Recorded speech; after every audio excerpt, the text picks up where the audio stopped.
Hello and welcome to the Old School Vegan Vegetarian Show. I'm your host, Drew Andrew. Thanks for tuning in today. Here we are looking to dive deep into vegan and vegetarianism, lifestyle, diets, journeys, discoveries, stories, epiphanies, wonders, nutrition, and whatever else fun we might find along the way. What this is not is an animal rights activist platform designed to exclude our meat-eating friends. No judgments, no soapbox, just information and intelligent conversation with interesting people from all walks of life.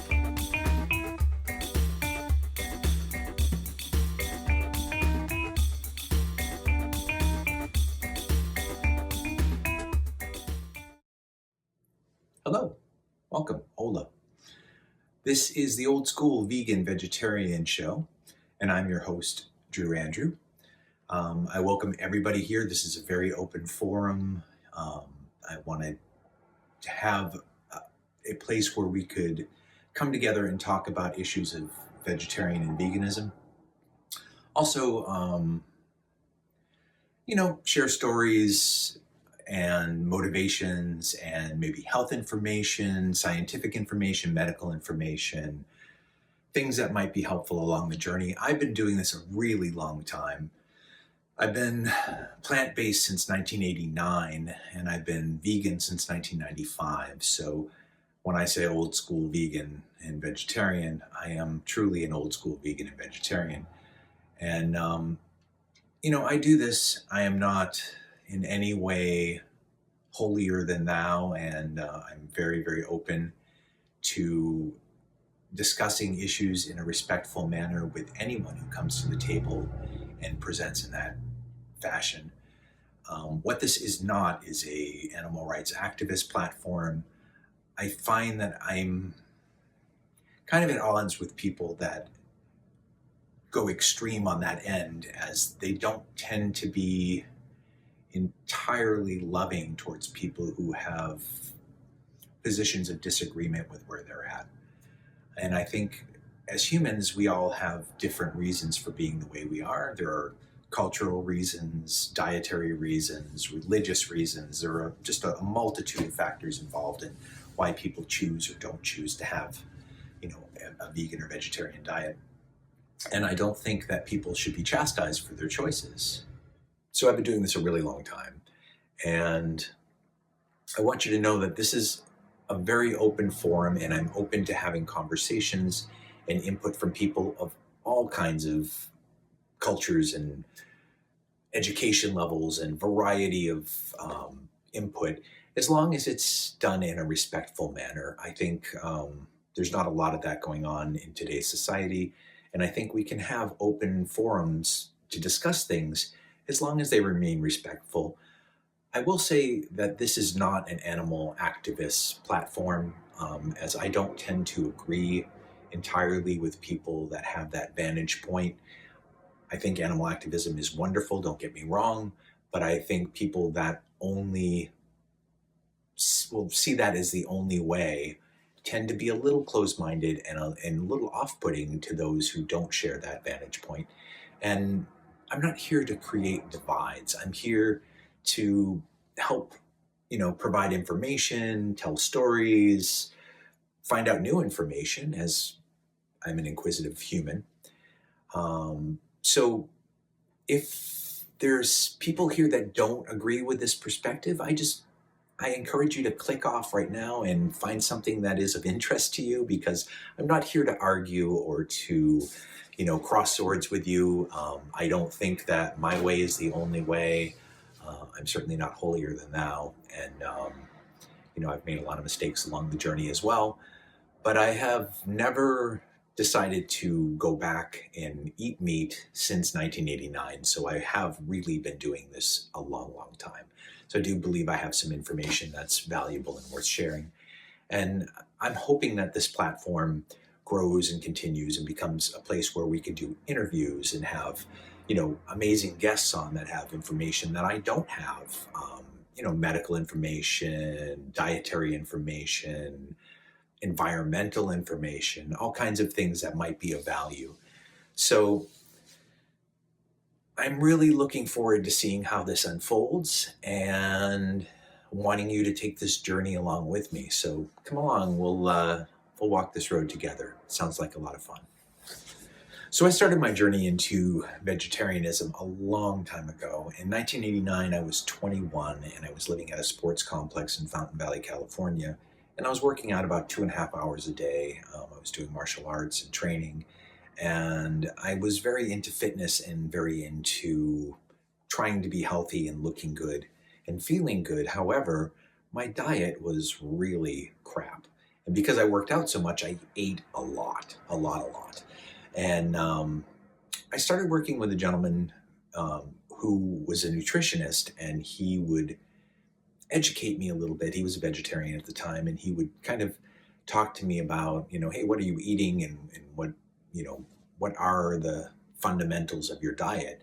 And we would start meeting for breakfast at this place called Mother's Market in Huntington Beach. And this market was a restaurant attached to a health food store. So what we would do is we would have breakfast, and if we had time before we needed to go back to work, we'd walk through the store, and he would point out things like, hey, here's pasta, what's in your pasta? Hey, here's cereal, what's in your cereal? And I would go home and compare, instance, and I'd go home and look at my Captain Crunch and say, okay, well, there's a huge list of things on here that are not probably food. It's a lot of chemicals and a lot of additives and food substance, food product, as I like to call it. And slowly but surely, I started dropping things and adding the better things into my diet. And, through a period of time, I cleaned up my diet somewhat. Also, my parents at that time had cancer, both of them at the same time. And the research I did on the scientific end pointed and linked carcinogens to certain meats and certain cancers. So obviously we have a lot of new information at this point, but in 1989, there was not as much information available on any of these subjects. And I made the commitment to become a vegetarian. One day I was actually having lunch at the Golden Arches, and I remember that my tray was full of stuff. I mean, I would get 4 hamburgers, some nuggets, a shake, a pie, and of course, French fries. I mean, French fries, who doesn't love potatoes, right?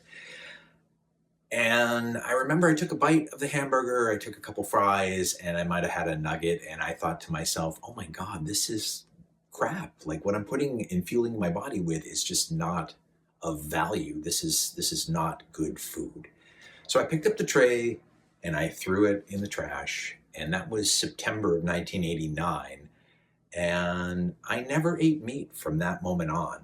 And I really paid attention to what I was eating. So there was Trader Joe's, and that was a godsend because they had tofu and they had tempeh and they had some seitan. At the time, it used to come in a little tray, and it, kind of looked like chicken, and that was appealing to me. So, I got going with the vegetarian thing, but I lived with a woman who ate fish still, and when I introduced vegetarianism to her, she became anemic almost immediately and was bedridden for about 3 months, and not in a good way. So once we kind of nursed out of that section, I continued to prepare her fish for a period of time, and I think I periodically indulged in some fish for maybe the first few months of my journey. And at the time, I rode a motorcycle. I wore a leather jacket. I had long hair. Yeah, I had hair, if you can imagine. Looked like a totally different human. But and I wore motorcycle boots and the whole spiel. And I went on doing this for a long period of time. Eventually, I eliminated cheese because I did find that cheese was binding and not really easy to digest. And I got more information on that. So that slowly dropped away and fell away from my diet. And then in 1995, I decided to go full vegan. And there really weren't many vegans at the time. I think Howard Jones and Thomas Dolby are 2 people I can think of, maybe Bryan Adams. But there really weren't a lot of people that were doing this. So it was viewed as kind of peculiar to go vegan, particularly because I grew up in Vermont hunting and fishing and, really with a diet of meat, meat, and meat. So for somebody like myself to go completely vegan, it seemed a little extreme to those around me. But I adopted the diet and I embraced it fully. And, at the time, I would say that, like many, many people that go vegan, I got a little bit on my soapbox and on my high horse and, would come down on people for not being aware of what they were eating. And, you know, I think that's a natural consequence sometimes of doing this. But I think it's also good to, pull back a little bit at some point and see how off-putting that is. I do know a lot of people who are animal advocates that can't seem to come to terms with the fact that people have different diets and different needs and different cultures, different religions, all kinds of things that play into what their diet consists of, right? And I don't think it's super respectful to be judgmental or not loving or accepting of people that choose to have a different diet. Now, as long as you're choosing your foods wisely and you're eating close to source, meaning you're not eating a lot of processed foods and stuff with a lot of garbage in it, I think you're making a pretty good choice. Like, I don't think vegan and vegetarianism is for everyone. I mean, for the planet, it's certainly more healthy. I think the last I knew, the average vegetarian diet saves about 640 gallons of water a day. So if you don't eat red meat, that in itself is pretty helpful for the planet and for off gassing of methane and so forth. So there are, certainly environmental reasons for this choice as well. But there are also things that vegans and vegetarians tend to not get, certain diseases that we don't tend to get. However, on the opposite end of that spectrum, we also don't get enough vitamin B12 or vitamin D. So there can be long-term repercussions for those things if you are not taking supplements and being, proactive about making sure that you're getting those items in your diet.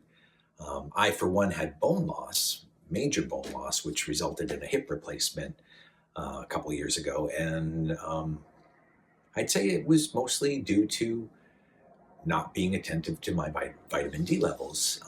So, we can have our rose-colored glasses on, but at the end of the day, there are good and bad effects of all things that we choose or don't choose.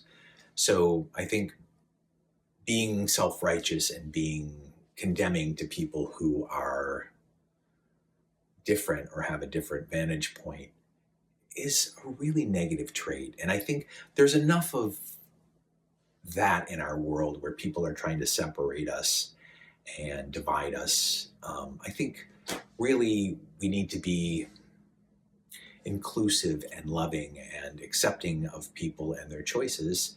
If they're inquisitive and they want to know the reasons why we do this or what the benefits might be, I think it's great to have educated information to share with people. But I don't think that we should approach it from the, hey, you shouldn't do this kind of vantage point, because it's not very kind or loving, right? This is what's really funny to me. Vegans are not supposed to subjugate, right? So if you don't subjugate animals, why are you subjugating people? Don't subjugate people to your whims and your will. Let people choose. And I also believe that people aren't swayed by being yelled at or screamed at over their choices, right? I think people don't want to feel bad about what they do.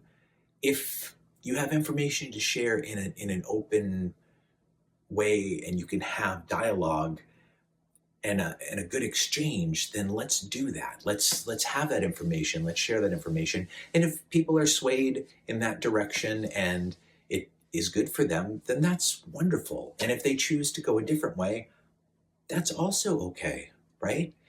So if you don't like what I have to say here and you find that this is offensive or you're getting riled up and you want to come down on me for my choices, click off. There are plenty of other things that you can watch, and I'm sure there are a multitude of meat people out there that would love to have you subscribe to their channel.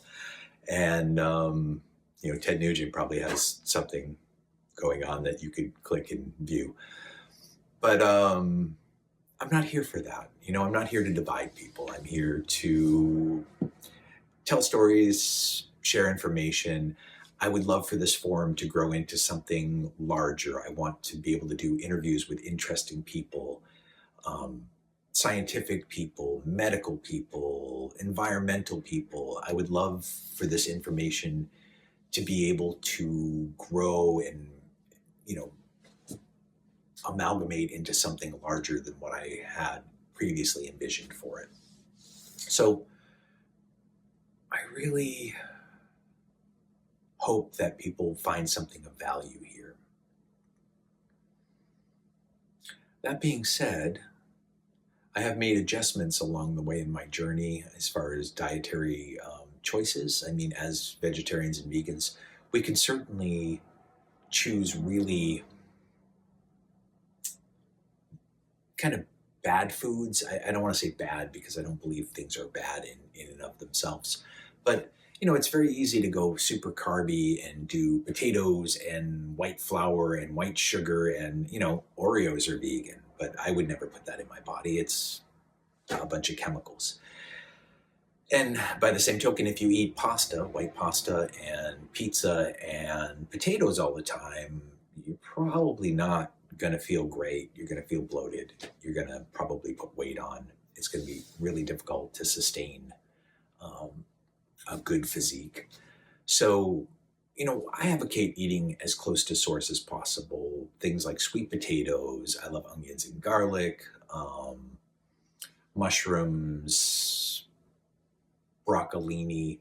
Little known fact, broccoli has 12 grams of protein. Broccolini has 18 grams of protein. So there are just small choices we can make that make life a little bit better and our diets a little bit more both palatable and enjoyable. I like flavors. I love food. I love good food. And don't get me wrong, I love pizza. Pizza is fantastic. But it's not something that I want to eat all the time because it doesn't make my body feel good if I have a lot of it. By the same token, I love potatoes. I've never met a potato I don't like. But I do know that if I eat a lot of potatoes on a consistent basis, that I'm also going to put weight on and have a hard time feeling good. So make wise choices, right? Eat things that are as close to source as possible. Maybe air fry things as opposed to frying them in oil. It's fine to have French fries every once in a while. I would say also air fry your French fries. Don't do them in deep saturated oil, and don't do them all the time. You need to have fun and you need to enjoy your life. So it shouldn't become this daunting, awful thing that we have to, oh my God, I can only eat vegan. It shouldn't be a horrible, painful experience for you. It should be something that you revel in because it makes you feel good and because you know that you're doing your body justice by fueling it with real foods, right? So I'm really looking forward to seeing what unravels in this journey and to see all the amazing adventures that we can have. I really welcome you all here. And again, as long as we can have respectful banter and information and exchanges that are not argumentative or meant to cause people pain, I'm not here for that. I'm not here to piss you off or to make you, angry. Again, if you don't like what you hear, go ahead and click off. If you like what you hear, please hit the subscribe button and tell a friend. Like, I would love for this to grow into something great. I will answer comments. I will address things that, you guys pose to me. I am very interested in having your input, and I'm interested in growing this and getting more interesting people on the show and hearing their perspectives. So it won't be a whole bunch of just me talking about me, because that's not very interesting. Although I've had an interesting life and an interesting journey, I think there's a lot of information within the confines of vegetarian and veganism, and the lifestyle and the choices and the options that are now available to us. As again, when I started, there was not really much happening. Now we have a variety of burgers and food service options that we can choose, and a lot of tastier products. Again, some of those tend to be a little too processed to have all the time, but the flavors are also important, and for some of us, textures are important, right? I know a lot of people are very adamant about, why would you have a burger, or why would you want chicken texture? Well, I never disliked the texture of chicken or burgers. I actually very much liked that. So having a comparable product that is plant-based, for me, is really satisfying, because it gives me that experience texturally. And variety is the spice of life. So I really, really think our choices are important, and being conscious of the choices we make are important. So that being said, I'm going to leave you today with a very hearty thank you for tuning in, and please come along for the journey with me. Let's take a different road and see what is down the way. So I look forward to seeing you next time, and blessings and peace to everyone. Kindness.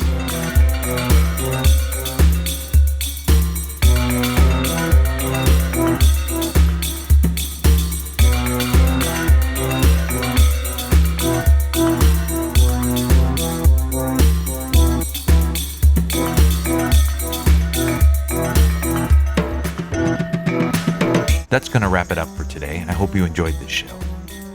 Please help us out by telling a friend or two. Play it forward. We hope to see and speak with you again soon. This is Drew, signing off.